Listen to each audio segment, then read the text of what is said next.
He's now going to be under contract until through the 2028 season. Saban will turn 70 in October and will be 77 when the contract expires. He's going to be making about $8.5 million this year, and it will increase annually throughout the length of the contract. Couple of things here. Number one, if you're Alabama, of course you sign this deal. Of course you offer this deal because the man just keeps winning national championships. He's not slowing down at 70 years old. They're not losing recruits. They're not losing some type of relevance. They're as great as they've ever been. So you will ride this train forever because you don't know once it stops, when it ends, if you'll ever get back to this. You did after Bear Bryant because you found Nick Saban. But there's about a 20-year period in there, 30-year period in there where it's not this good. You know, Bear had it cooking in the 60s and 70s. By the early 80s, he could no longer keep it at that level. And then through the 80s and the 90s and then most of the 2000s, you don't have Nick Saban. And they're not doing this. So you keep riding this train for as long as possible. And if he will sign it, you want to keep him around. Whatever it costs, you do it. Even if that means he's going to be ultimately making $10.5 million per season by the end of this contract. From a Saban legacy standpoint, it guarantees he's not going to ever coach anywhere ever again. So you don't have to worry about him and a dalliance for the NFL, which he probably was not going to go anyway. What appeared to be that Dolphins little blip on his resume. He was not going to go back and apparently correct that in the NFL. That was the one thing that perhaps people thought he might leave Alabama for, to prove that he could still do it in the NFL. That will never happen now once he's under contract for the next 7 seasons. But also, does anybody doubt that Nick Saban's going to be worth that in 6 or 7 years? There's no signs that Nick Saban is going to slow down and not work as hard or not be as in tune with the game. And so Saban, who's kept himself in really good shape, he has that perma-tan, and he's still got plenty of energy. He is going to keep working his tail off. He's not getting lazy and old because he's won a lot. That is clearly not what has happened. There's no satisfaction there. So I think Saban is a good bet on finishing this contract 7 years from now and still being pretty damn effective in winning football games and championships and SEC titles. And what I think that also begs the question of, which is a larger scope here, is that age in sports and age in American society in general is going to keep pushing the boundaries. Tom Brady at 43 years old, this should never happen. He should never be this good at 43. Nick Saban, coaching well into his late 70s and still being really effective. I mean, I know that Joe Paterno went into his 80s, but let's face it, there was a good 10 years there where people said he's only employed because he's Joe Paterno. This is kind of a Godfather deal. He's not winning football games anymore. I mean, Nick Saban's winning football games. There's no doubt.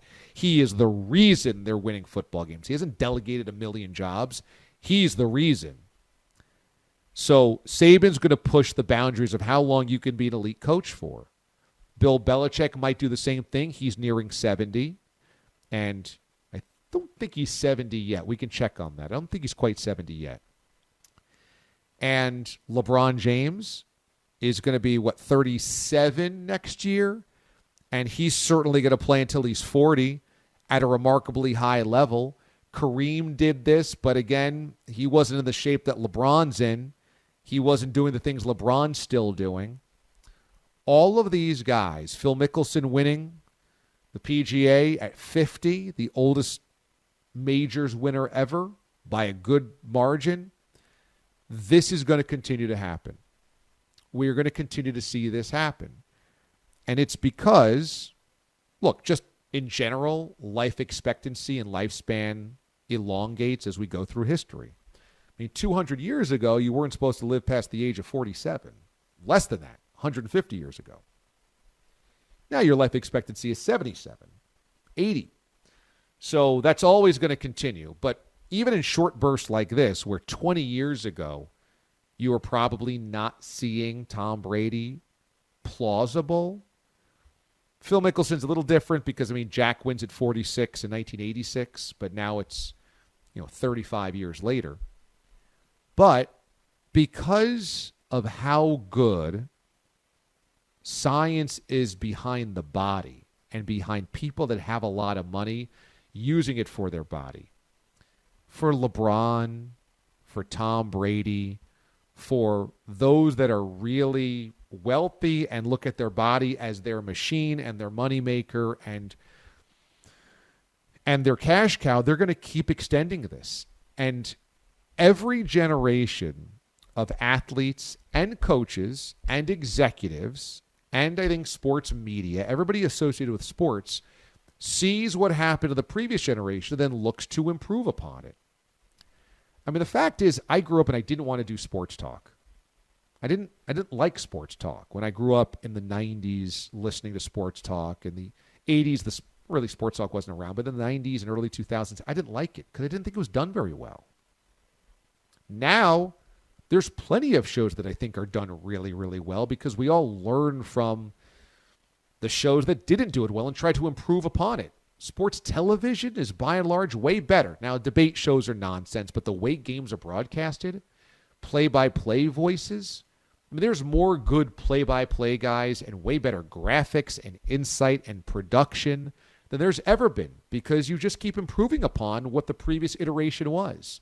Coaches, Nick Saban can learn from Bill Belichick and Tom Landry and Vince Lombardi and Bill Walsh and Bear Bryant, where Bear Bryant couldn't use any of those resources.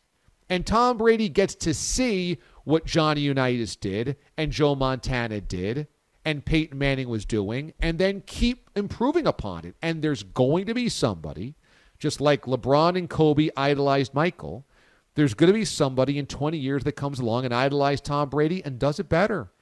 And LeBron and does it better. It's just the way it's always going to go. And that's what's interesting about, I think, Nick Saban is that it's like, how can you ever be Nick Saban again? How will there ever be Nick Saban again? And in many ways, there won't be, just like there's never going to be another Bear Bryant or Joe Paterno. But will somebody come along, and if Saban coaches at 77 and is really effective and wins an SEC title, somebody's going to come in and one day win at 81 and 82 years old and still be a really effective head coach. And that's a pretty wild concept, but it's going to keep happening because if you've got the money to invest in your body and you're aware, coaches used to just be really unhealthy. And they used to kind of get fat, and they used to kind of get lazy, and they got really bad sleep, and they started checking out, and they just started saying, okay, you guys do this, and you guys do that, and you do this. The next run of coaches, like a Nick Saban's proving that you don't have to do that at 70 years old or 72 or 74. Now, these are very special individuals. I'm talking about the greatest of all time continuing to push that boulder uphill. I'm not talking about the middle-of-the-road guys. But Saban's going to challenge how long you can be the man. And I don't doubt that he's going to do it.